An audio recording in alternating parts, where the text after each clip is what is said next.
तो hi friends, इस video में हम लोग बात करने वाले हैं लाइफ साइंस एमडीसी पेपर, ठीक है, सेल्यूलर ऑर्गेनाइजेशन एंड प्रोसेस जो आपका टॉपिक है इसके बारे में। तो मैं ये मान के चलता हूँ कि आप लोग में से जितने भी लोग MDC paper life science cellular organisation and fundamental process को लिए हैं, यह टॉपिक आप में से मैक्सिमम को मालूम होगा कि यह बायोलॉजी का टॉपिक है, जूलॉजी का, ठीक है।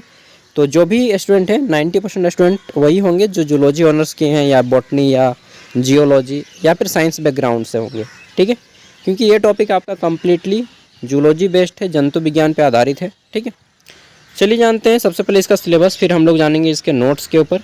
तो पहला यूनिट आता है यहाँ पे आपका, ठीक, मॉलिक्यूल्स ऑफ लाइफ के बारे में, जिसमें आप लोग आरएनए, डीएनए, एंजाइम्स वगैरह के बारे में पढ़िएगा, ठीक है।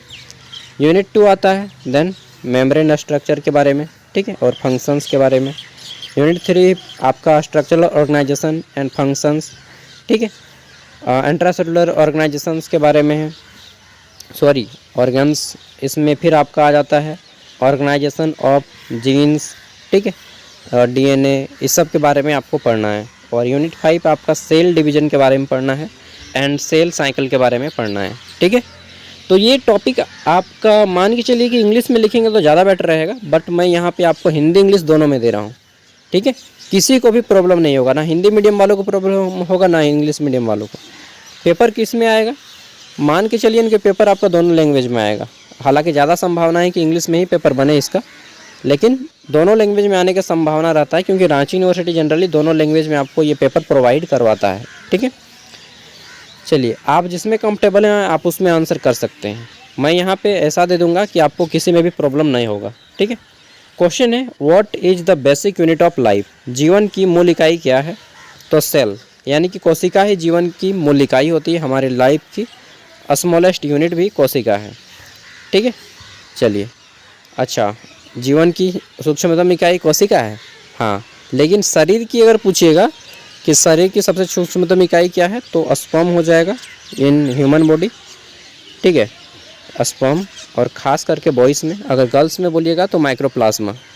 चलिए, क्वेश्चन नंबर 2 आता है हमारा यहाँ पे, कोशिका सिद्धांत किसने प्रस्तुत किया? इंग्लिश में है कि who propose the cell theory.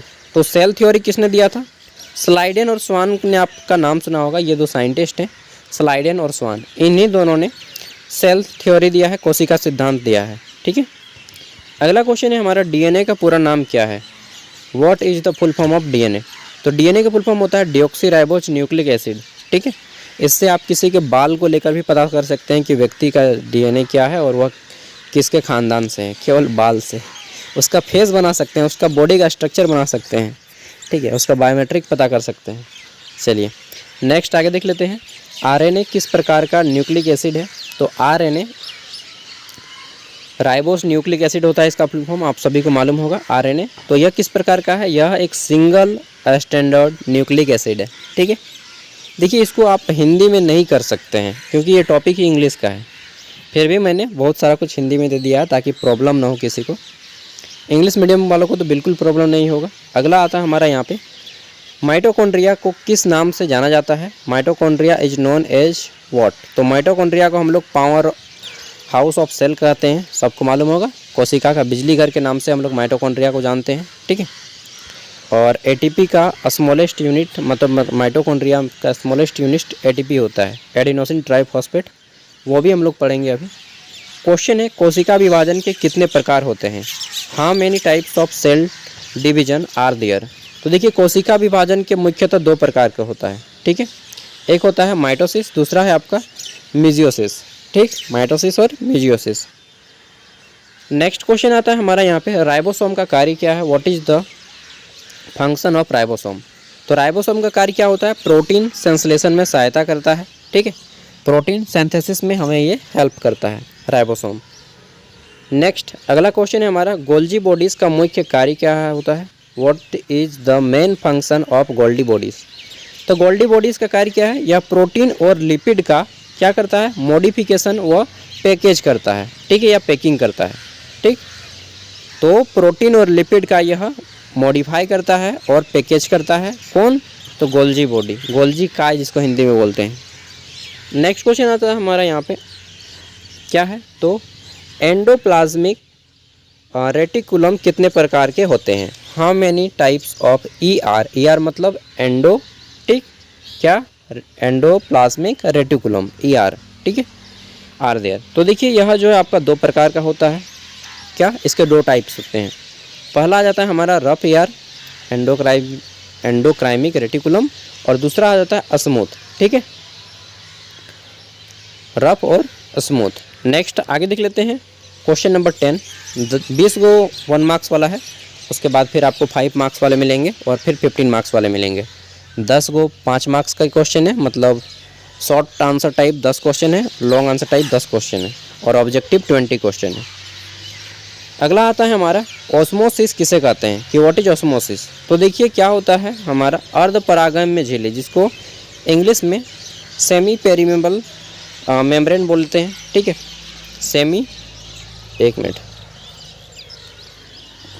तो सेमी परमेबल मेम्ब्रेन के माध्यम से आपका क्या होता है, पानी का अणुओं का गमन, मतलब आना जाना, ठीक है, ऑस्मोसिस कहलाता है, ठीक है, पानी के अणुओं का आना जाना, यही कहलाता है आपका ऑस्मोसिस। नेक्स्ट आगे देख लेते हैं क्वेश्चन नंबर 11। इसमें क्या है क्वेश्चन नंबर 11 में, कि लाइसोसोम को क्या कहा जाता है। तो इसे आत्महत्या की थैली कहा जाता है, आपको मालूम है, सुसाइड बैग के नाम से जाना जाता है। Lysosome is also known as suicide bag of the cell, ठीक है, कोशिका की आत्महत्या की थैली कहा जाता है लाइसोसोम को। नेक्स्ट आता है हमारा यहाँ पे क्लोरोप्लास्ट का मुख्य कार्य क्या होता है, what is the main function of chloroplast. तो क्लोरोप्लास्ट क्या करता है, यह फोटोसिंथेसिस में सहायता करता है। फोटोसिंथेसिस बचपन से पढ़े आते हैं कि पत्तियों में रहता है क्लोरोप्लास्ट, क्लोरोफिल, और उसकी मदद से पत्तियाँ सूर्य के प्रकाश में, सनलाइट में, प्रेजेंस ऑफ सनलाइट, फोटोसिंथेसिस करती हैं, ठीक है, प्रकाश संश्लेषण करते हैं हिंदी में। नेक्स्ट अपना भोजन बनाती हैं और फिर खा जाती हैं।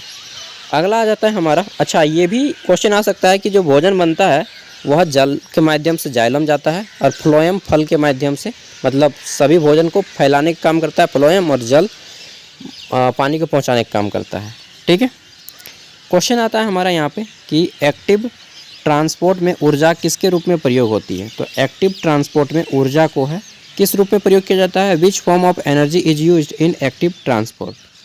तो एक्टिव ट्रांसपोर्ट में ऊर्जा जो है आपका ATP के रूप में, एडिनोसिन ट्राइफॉस्फेट के रूप में ट्रांसपोर्ट करती है, ठीक है। एक्टिव ट्रांसपोर्ट में ATP का प्रयोग किया जाता है, एडिनोसिन ट्राइफॉस्फेट का प्रयोग किया जाता है। अगला क्वेश्चन है हमारा, सेल वॉल मुख्यतः किससे बनी होती है। तो सेल वॉल किससे बनी होती है, cell wall is mainly made of what. तो मेड ऑफ व्हाट, तो सेल वॉल जो है, सेल वॉल मतलब कोशिका की दीवार, ठीक है, कोशिका भित्ति जिसको बोलते हैं, भित्त मतलब दीवार, ठीक है। तो कोशिका भित्ति या कोशिका की जो दीवार है मुख्यतः सेल्यूलोज से बनी होती है, सेल्यूलोज, इसी से जो कोशिका की दीवार होती है बनी होती है। आपका हम लोग जो खाते हैं, क्या खाते हैं ये यार, कैप्सूल जो बना होता है वो भी सेल्यूलोज से ही बना होता है, ठीक है। सेम उसी तरह से कोशिका की दीवार होती है। अगला आ जाता है हमारा यहाँ पे ह्यूमन जीनोम। ह्यूमन जीनोम में किसके क्रोमोसोम होते हैं। तो ह्यूमन जीनोम में जो है किसके क्रोमोसोम पाए जाते हैं, कितने क्रोमोसोम, मनुष्य में कितने जीन पाए जाते हैं, सिंपल बोलिए ना। तो मनुष्य में जो है 46 जीन पाए जाते हैं, कितने, या क्रोमोसोम पाए जाते हैं। मनुष्य में कितने क्रोमोसोम पाए जाते हैं, 46। इसको 23 जोड़ा भी बोलते हैं, 23 पेयर्स भी बोला जाता है, ठीक है, कि मनुष्य में 23 जोड़े पाए जाते हैं, और उसको बोल सकते हैं कि 46 पाए जाते हैं टोटल, ठीक है। 16 नंबर क्वेश्चन है हमारा, हिस्टोन प्रोटीन कहाँ पाए जाते हैं। ये जो हिस्टोन नाम का प्रोटीन है यह कहाँ पाया जाता है। तो हिस्टोन प्रोटीन हमें मिलता है कहाँ पे,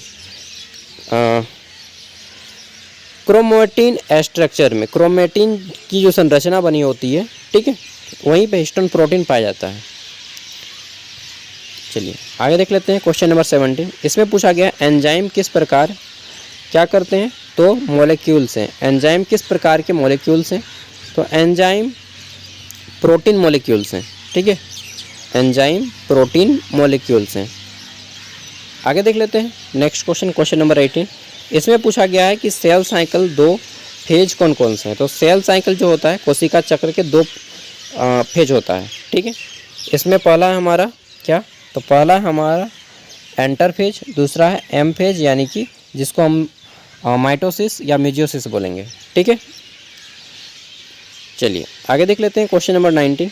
बस 20 क्वेश्चन ही है, उसके बाद फिर हमारा शॉर्ट आंसर टाइप शुरू हो जाएगा। अगला आ जाता है हमारा यहाँ पे क्या कि एक मिनट यार, मैं बोल बोल के थक जाता हूँ। चलिए तो क्वेश्चन कहाँ पे थे हम लोग, यहाँ पे ना, ट्रांसपोसोन्स को किस नाम से जाना जाता है, ठीक है। तो ट्रांसपोसोन्स को किस नाम से जाना जाता है, जंपिंग जीन्स के नाम से जाना जाता है। जंपिंग जीन्स, कभी यहाँ कभी वहाँ, इसलिए इसे जंपिंग जीन्स के नाम से जाना जाता है। आगे देख लेते हैं, क्वेश्चन आता है हमारा यहाँ पे कि पेरोक्सिसोम्स का कार्य क्या है, what is the function of peroxisome. तो देखिए पेरोक्सिसोम क्या करता है, इसका मुख्य कार्य है ऑक्सीडेटिव मेटाबॉलिज्म और हाइड्रोजन पेरोक्साइड का ब्रेक डाउन करना, इसको तोड़ने का काम करता है, ठीक है। आगे देख लेते हैं, देखिए कुछ वर्ड्स ऐसे हैं जो कि मैं फर्स्ट टाइम पढ़ रहा हूँ, समझ रहे हैं भाई, फर्स्ट टाइम पढ़ रहा हूँ, इसलिए से कुछ वर्ड्स का प्रोनाउंसिएशन मेरा सही नहीं हो रहा है, ठीक है। चलिए अब यहाँ पे शॉर्ट आंसर टाइप क्वेश्चन, जिसका आंसर आपको लगभग मोर देन 100 वर्ड्स में मिलेगा फॉर 5 मार्क्स। क्वेश्चन है प्लाज्मा झिल्ली की संरचना और कार्य को स्पष्ट करें, और वीडियो का एंड में बताऊंगा कि पीडीएफ कहाँ पे मिलेगा इसका, ठीक है। Explain the structure and function of plasma membrane, plasma झिल्ली की संरचना और कार्य बताना है, ठीक है। यहाँ पे देखिए पूरा डिटेल में बताया गया है, आप आराम से इसका आंसर कर सकते हैं अगर इंग्लिश में क्वेश्चन आ जाता है एग्जाम में। नेक्स्ट क्वेश्चन है describe the structure and function of mitochondria, ठीक है। तो माइटोकॉन्ड्रिया किस तरह से काम करता है, दोनों में हिंदी इंग्लिश दोनों में आप समझने के लिए बिल्कुल आसान तरीका अपनाया गया है कि भाई आसानी से समझा दो, हिंदी इंग्लिश मिला के, ठीक है। बाकी एग्जाम तो मुझे लगता है आप लोग को जिसमें कंफर्टेबल है उसी में लिखना चाहिए। क्वेश्चन है राइबोसोम पर संक्षिप्त टिप्पणी लिखें, right a short note on ribosome, ठीक है, जिसे प्रोटीन की फैक्ट्री के नाम से भी जाना जाता है। नेक्स्ट क्वेश्चन है क्वेश्चन नंबर 4, गोल्जी निकाय की संरचना और कार्य को स्पष्ट करें। इंग्लिश में explain the structure and function of Golgi bodies, ठीक है। गोल्जी बॉडी की संरचना और फंक्शन पे हमें बताना है।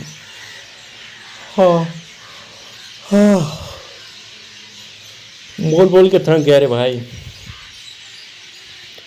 5वां क्वेश्चन, सक्रिय परिवहन और निष्क्रिय परिवहन में अंतर स्पष्ट करना है, difference between active transportation and passive transportation, ठीक है। वॉइस पढ़ते हैं, एक्टिव वॉइस पैसिव वॉइस, वही चीज़ यहाँ पे वर्ड्स यूज किए गए हैं। लाइसोसोम पर संक्षिप्त टिप्पणी लिखना है, ठीक है। क्रोमोसोम, लाइसोसोम, जीन्स किसी के भी ऊपर आ सकता है, डीएनए के ऊपर आ सकता है, आरएनए के ऊपर आ सकता है, ठीक है। अगला है कोशिका में साइटोस्केलेटन का महत्व बताना है, ठीक है। नेक्स्ट क्वेश्चन देख लेते हैं। तो अगला क्वेश्चन आ जाता है हमारा यहाँ पे कि गुणसूत्रों पर संक्षिप्त टिप्पणी लिखना है, right a short note on chromosome, chromosome पर संक्षिप्त टिप्पणी लिखें। क्वेश्चन नंबर 9 है हमारा, कोशिका चक्र के विभिन्न चरणों को स्पष्ट कीजिए, explain the phases of cell cycle. तो कोशिका चक्र के कितने फेज होते हैं, ठीक है, 2 फेज होता है, क्या, एंटर फेज, ठीक है, जिसमें G1 S1 S2 डिवाइड किया गया है, फिर एम फेज जिसमें आपका मिटोसिस और मिजोसिस होता है, ठीक है। चलिए फिर डिटेल में बता दीजिएगा। क्वेश्चन नंबर 10, इसमें हमारा एंजाइम तथा उसके कार्यों को संक्षिप्त में लिखिए, मोस्ट इंपोर्टेंट क्वेश्चन कि right a short note on enzyme and their function, ठीक है। तो हमारा सबसे पहला एंजाइम क्या है जो मुंह से शुरू हो जाता है, टाइलिन एंजाइम, ठीक है। तो यहाँ से बताना शुरू कीजिएगा और थोड़ा सा कोशिश कीजिएगा अपने भाषा में लिखने का, ठीक है। यहाँ से शुरू होता है very long answer type question, जिसका आंसर आपको एग्जाम में 15 मार्क्स के लिए करना है। पहला क्वेश्चन शुरू होता है, नाभिक की संरचना एवं कार्यों का विस्तार से वर्णन करें, और मे भी पॉसिबल हो तो आप उसका स्ट्रक्चर भी बना दें। Explain the structure and functions of nuclei, ठीक है। न्यूक्लियस जो होता है, न्यूक्लियस नाभिक, उसके बारे में बताना है, ठीक है। चलिए, और यहाँ पे डिटेल में इसका आंसर किया गया है। अगला क्वेश्चन है हमारा माइटोकॉन्ड्रिया की संरचना, ठीक है, एवं कार्य का विस्तृत वर्णन करें। इंग्लिश में describe the structure and functions of mitochondria, mitochondria कैसे काम करता है इसको आपको डिटेल में बताना है, ठीक। नेक्स्ट आगे देख लेते हैं। क्वेश्चन हमारा क्या है 3 नंबर, प्लाज्मा झिल्ली के फ्लूइड मोज़ेक मॉडल को समझाइए। Explain the function of mosaic model of plasma झिल्ली। ठीक है, प्लाज्मा मेम्ब्रेन। देखिए ये ऐसा ही नोट्स आपको कंप्लीट 4 साल तक ग्रेजुएशन में मिलते रहेगा, सिर्फ 60 रुपया में। सभी का नोट्स मिलेगा कंप्लीट ग्रेजुएशन का सिर्फ 60 रुपया में। ऐप का लिंक, ज्ञान सागर ऐप का लिंक वीडियो के डिस्क्रिप्शन में मिल जाएगा। अगला हमारा अगला क्या है, एंडोप्लाज्मिक रेटिकुलम की संरचना एवं कार्य का वर्णन करें। ठीक है, देखिए यहाँ पे सब आपको मिलेगा, एकदम आसानी से नोट्स बनाया हुआ। गोल्जी तंत्र, जो गोल्जी स्ट्रक्चर होता है, ठीक है, इसकी संरचना और भूमिका के बारे में बताइए। मेन चीज़ है भाई क्वेश्चन। ठीक है, क्वेश्चन आपको यहाँ से एक नंबर मिलेगा, डायरेक्टली एग्जाम में मैच कर जाएगा। क्वेश्चन है लाइसोसोम की संरचना एवं कार्य का वर्णन करें। इंग्लिश में describe the structure and function of lysosome. ठीक है, आगे देख लेते हैं। तो क्वेश्चन नंबर 7, इसमें पूछा गया है गुणसूत्रों की संरचना एवं वंशानुगत में उनकी भूमिका स्पष्ट कीजिए। इंग्लिश में explain the structure of chromosome and their role in heredity. ठीक है, चलिए आगे बात कर लेते हैं। क्वेश्चन नंबर 8, तो इसमें क्या पूछा गया है, कोशिका विभाजन की प्रक्रिया एवं महत्व का वर्णन करना है। ठीक है, सेल डिवीजन कैसे होता है ये पूछा गया है। आगे देखते हैं। तो नेक्स्ट क्वेश्चन, क्वेश्चन नंबर 9, इसमें पूछा गया है जैव रासायनिक अभिक्रिया में एंजाइम की भूमिका स्पष्ट कीजिए। इंग्लिश में explain the role of enzyme in biochemical reactions. ठीक है, नेक्स्ट क्वेश्चन नंबर 10, अंतिम क्वेश्चन है, कोशिका चक्र के विभिन्न चरणों का विस्तार से वर्णन कीजिए। Explain the phase of cell cycle in detail. तो देखिए दोस्तों, ये सारा जो नोट्स है, जैसा अभी आपको मिल रहा है 33 पेज का, ये सभी नोट्स आपको हमारे ऐप ज्ञान सागर पे मिल जाएगा।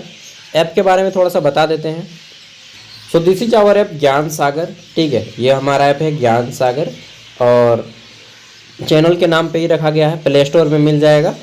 इस ऐप को लिंक मैं वीडियो के डिस्क्रिप्शन में दे दूंगा, इंस्टॉल कीजिएगा, फ्री में इंस्टॉल हो जाएगा।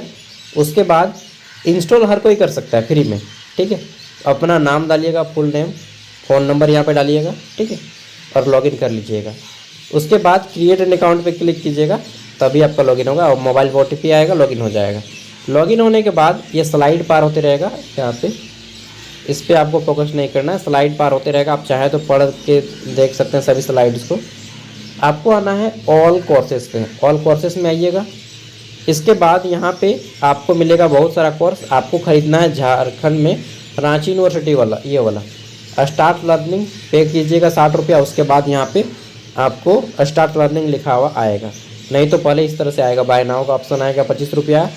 और उसमें ये आपके लिए नहीं, ये कंपटीशन एग्ज़ाम जो तैयारी करता है उसके लिए है। ठीक है, ये 60 रुपया का कोर्स रहेगा आपका। इसमें परचेज कीजिएगा 60 रुपया, 4 साल के लिए ऐप फ्री हो जाएगा। यहाँ पे आपको 4 साल तक कंप्लीट ग्रेजुएशन का सभी सेमेस्टर का नोट्स और सभी सब्जेक्ट का नोट्स मिलेगा सिर्फ 60 टका में। हाँ भाई, सिर्फ 60 टका में, मतलब 2025 में आप नोट्स खरीदिएगा, 2029 तक इसका पास का वैलिडिटी रहेगा। मतलब सिर्फ 60 टका में कंप्लीट ग्रेजुएशन। हाँ यार, 60 टका में कंप्लीट ग्रेजुएशन, सब सब्जेक्ट। इससे सस्ता और क्या खोजते हैं, बोलिए। तो बस यही है।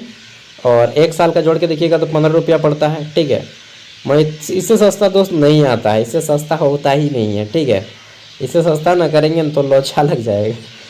ठीक है, तो मतलब फ़ायदा नहीं बचता है, फिर भी मैं 60 रुपया कर दिया हूँ, फ़ायदा बहुत कम होगा।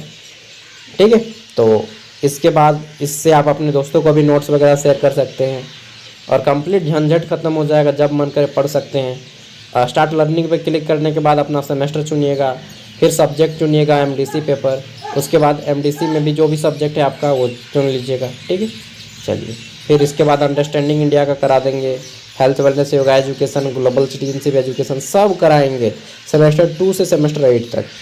इतना बोलने के बाद भी नहीं लीजिएगा तो फिर इसमें मेरा गलती नहीं है भाई। धन्यवाद।